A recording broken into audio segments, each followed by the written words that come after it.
अस्सलाम वालेकुम, कैसे हैं आप सब। उम्मीद करती हूँ सब खैरियत के साथ होंगे। आपने मेरी सहरी की और अफ्तारी से पहले वाली सारी रूटीन देखी। अब अफ्तारी पे और अफ्तारी के बाद वाली क्या रूटीन है वो मैं आपके साथ ज़रूर शेयर करूँगी। और आप लोग मेरे चैनल को सब्सक्राइब करना मत भूलिएगा, लाइक भी कर दीजिएगा और शेयर भी कर दीजिएगा। आज बच्चों ने कनपट्टी पे बंदूक रख के मेरे से बिरयानी बनवाई है और बिरयानी बहुत ही मज़ेदार बनी है। चख के पता चलेगा। वैसे अल्लाह के सुपुर्द करके सारे मैंने मसाले डाले हैं। अच्छा, रमज़ान में मसालों का अंदाज़ा जोन से ना कहीं बस मुझे होता है कि कहीं सही पक जाए, कोई कम ज़्यादा ना हो। चलिए जी, स्टार्ट करते हैं आज का व्लॉग। ये देखें जी, हमारी दही पकौड़ियाँ तैयार हैं अल्हम्दुलिल्लाह। खजूरें भी हैं, टैंग भी है, बिरयानी जोन सी दम पे है। आज हमारी टोटल ये अफ्तारी है। हमारा पांचवा बंदा नहीं है। ये ग्लास उठा लिया गया। खतीजा बहुत जल्दी उठा दिया तुमने ग्लास है। तो बस हम सब आज बैठे हुए हैं। रह गए हैं तकरीबन 10 मिनट अफ्तारी में। तो अब हम करने लगे हैं दुआ। स्टॉप इट अपनी खंग मनु देखे तो stop it. I'm recovering now. Stop making me sick again. Anyways, it's time for dua. दूसरा अशरा ख़त्म होने को आ रहा है। बस ढेर सारी दुआएं जोन सी है ना वो आप लोग भी मांगे और हम लोग भी आप सबके लिए मांग रहे हैं और अपने लिए भी मांग रहे हैं। अल्लाह ताला हम सबकी दुआएं कबूल करे। आज बच्चों ने बोला था अफ्तारी में कुछ नहीं बनाना है। हम रोज़ वही पकोड़े की चीज़ें खा खा के थक गए हैं। मामा आज हमने बिरयानी खानी और बिरयानी फिर मैंने इन लोगों के लिए बड़ी अच्छी बनाई, बड़ी मज़ेदार करारी सी करके बनाई। हमारा पाँचवा बंदा जोन सा है ना वो हमारे साथ आज ज्वाइन नहीं कर रहा है। वो गए हैं जी थोड़ा सा ज़रूरी काम से बाहर और बिरयानी को कर रहे थे बड़ा मिस। हमने कहा जी आप आ जाइएगा, हमें डिनर पर ज्वाइन कीजिएगा, लेकिन वो फिर भी लेट आए। एनीवे अफ्तारी एक भी बंदा घर पे ना हो तो बड़ी उदास सी हो जाती है। अल्हम्दुलिल्लाह हम लोगों ने अफ्तारी कर ली और फिर काशिफ को कॉल कर भी बताया जी हमें बड़ा मज़ा आया। वो फिर सड़ गए, कहते ने मेरे बिना तुसी अफ्तारी च किस तरह मज़ा ला लेता। अच्छा, मैंने ना नोटिस किया है कि मैंने हम लोगों ने आज पकौड़े और ये चीज़ें अरलम परलम नहीं खाया ना, तो बिरयानी खाने से डायरेक्ट इतनी एनर्जी आज हाई रही है ना और कोई सुस्ती नहीं आई, कोई लेटने को दिल नहीं किया, कोई नींद का खुमारी नहीं चढ़ी, कोई दिल नहीं किया जी जल्दी से चाय पी लें। बस अल्हम्दुलिल्लाह।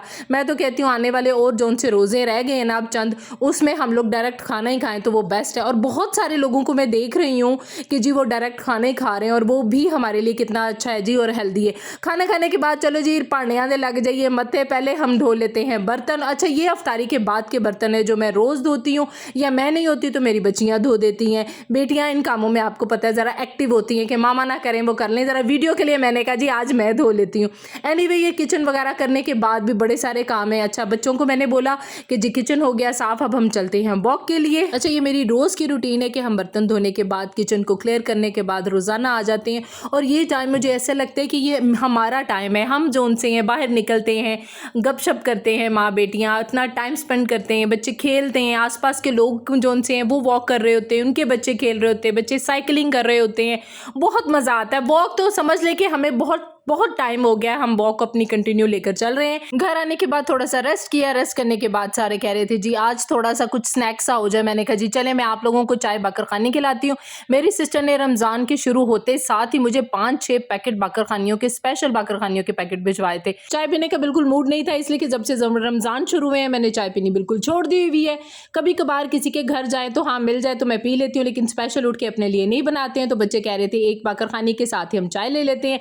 मैंने थोड़ी सी पत्ती डाल के मैंने कहा ठीक है जी बाकर खानी जोन सी है वो आपको मैं डाल के दे देती हूँ। ये हल्का फुल्का सा बच्चों का स्नैक भी हो जाएगा। स्नैक टाइम हमारा ऑलमोस्ट बॉन्डिंग टाइम होता है, इसलिए कि हम लोग आजकल जरा वर्ल्ड कप भी चल रहा है T20 का, वो भी देख रहे हैं। उसके साथ साथ हम लोग रमज़ान के जो ड्रामे स्पेशल आए हुए हैं कॉमेडी वो देख रहे हैं। मुझे बहुत अच्छे लगते हैं रमज़ान के ड्रामे, इसलिए कि ऐसे ड्रामे सिर्फ रमज़ान में आते हैं। वापस आओ। ये देखे मामा, ये देखे ये क्या है? माउंटेन। इतना तो फ्रूट हमारे पास है भी नहीं। पढ़ के आया मेरा पुत्र।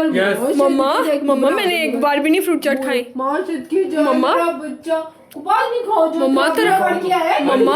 मम्मा तराबियों का मकसद ये तो नहीं कि मैंने नहीं खाई वैसी फ्रूट चाट, मैंने रात को खानी। मेरे लिए बची है यार, देख लो। मैं तुम्हारे बाउल में है, ये फ्रीज की है मैंने, फ्रीज। दो लोगों मम्मा देख रहे हैं तरावी पड़ गया है। नहीं मैं कोई नहीं मारा।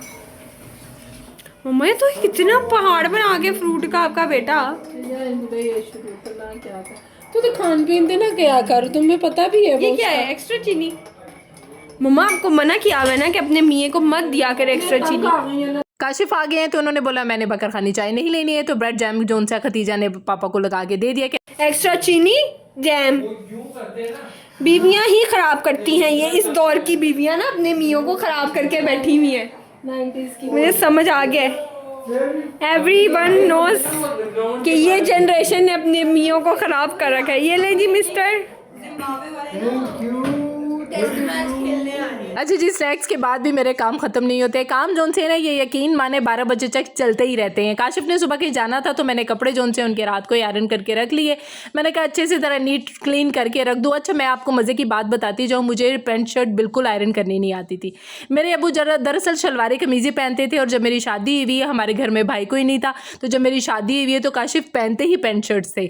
मैंने पहली दफ़ा जब इन्होंने मुझे बोला ना मेरे कपड़े आयरन कर दो, तो मैं हैरान रह गई और सोच में पड़ गई कि मैं क्या करूं। फिर मैंने इनको बड़े प्यार से रिक्वेस्ट की, मैंने कहा मुझे ना पैंटें आयरन नहीं करनी आती हैं, शलवारें कमीज़ें आती हैं।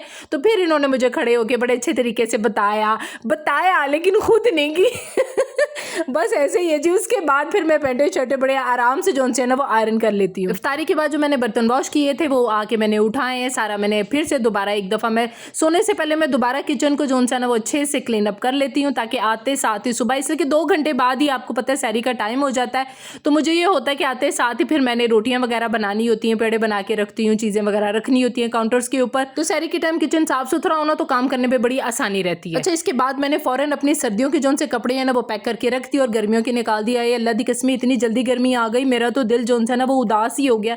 मैंने कहा अभी तो मार्च का पूरा महीना था जिसको हमने सर्दी में एंजॉय करना था, लेकिन नहीं जी नहीं, गर्मी ने भी कह दिया कि मैं शदीद की गर्मी आ जाऊंगी। अल्लाह सब पे अपनी रहमत करे, पता नहीं कैसा अजीब सा मौसम चल रहा है। अच्छा जी, सुबह के लिए मैंने कहा जो अभी आटा गूंद के रख लूँ ताकि फिर फ्रिज में रख दूंगी, आटा जोन सा ना वो अच्छी तरह मैरिनेट हो जाता है, फिर पेड़े करने में और पराठे बनाने में मुझे बड़ी आसानी हो जाती है। मुझे आज फील हुआ है कि मुझे काम करते हुए ना हल्का हल्का सा पसीना आ रहा था। मैंने कहा लो जी काम हो गया शुरू, अब गर्मी आनी शुरू हो गई और आहिस्ता आहिस्ता ज़्यादा गर्मी होगी, ये सोच के भी मेरा दिल घबरा रहा था। अच्छा, कौन लोग हैं जो कहते हैं जी रमज़ान में आपका वेट लूज़ हो जाता है? मुझे तो ऐसे लगता है रमज़ान में आपका वेट बढ़ जाता है। आप ना चाहते हुए भी ना कहीं बदपरहेज़ी कर लेते हैं, थोड़ा बहुत आपसे खाया जाता है। एनीवे, जैसे ही रमज़ान ख़त्म होगा हर बंदा स्टार्ट कर देगा अपना वेट लूज़ करने के लिए और मैं भी दोबारा शुरू करूँगी इंशाल्लाह। जैसे जैसे आखिरी अशरा चढ़ रहा है, यकीन करें ऐसा लग रहा है कि जैसे एनर्जी जोन सी है ना वो अप डाउन हो रही है। आप लोगों के साथ भी ऐसा हो रहा है तो मुझे कमेंट्स में ज़रूर बताइएगा। मुझे वैसे लग रहा है कि मैं थक रही हूँ, मेरा अफ्तारी बनाने को दिल नहीं करता है। अच्छा जी, यहाँ पे मैं जोन सा है ये तुकमलंगा ज़रूर रात को भिगो के रखती हूँ, ये मेरे लिए बहुत अच्छा लगता है, बल्कि ये पूरे दिन की जो पानी की एक शिद्दत होती है ना उसको आहिस्ता आहिस्ता ये कंट्रोल में रखता है। ये लाजिम आप लोग अपनी सहरी में इसको ज़रूर शामिल करें। मैं इसको भिगो के रख देती हूँ और सहरी में इसको इस्तेमाल कर लेती हूँ। आटा में जोन सा है वो 10 मिनट थोड़ी सी मुक्की लगा के 10 मिनट छोड़ देती हूँ, फिर इसको आकर मैं 10 मिनट अच्छे से जोन से है दोबारा मुक्की लगाती हूँ तो आटा बड़ा सॉफ्ट और बड़ा ही मुलायम ना गूंदा जाता है। अच्छा, ये ट्रिक ना मेरी सिस्टर ने जो अमेरिका में होती है उन्होंने मुझे बताए थे कि उसमें ज़्यादा लंबा चौड़ा मत किया करो, एवं ही हम लोग 20-20 मिनट गूंदते रहते हैं, बस इसको थोड़ा सा गूंदो, 10 मिनट छोड़ो, आके दोबारा गूंदो। यहाँ पे जी अल्हम्दुलिल्लाह मेरा जी अफ्तारी के बाद की जो रूटीन है ना अब ख़त्म होती है। अब मैं लाइटें करूँगी बंद। आपको मेरा व्लॉग अच्छा लगे तो लाइक शेयर और सब्सक्राइब करना नहीं भूलिएगा। टेक केयर, अल्लाह हाफिज़।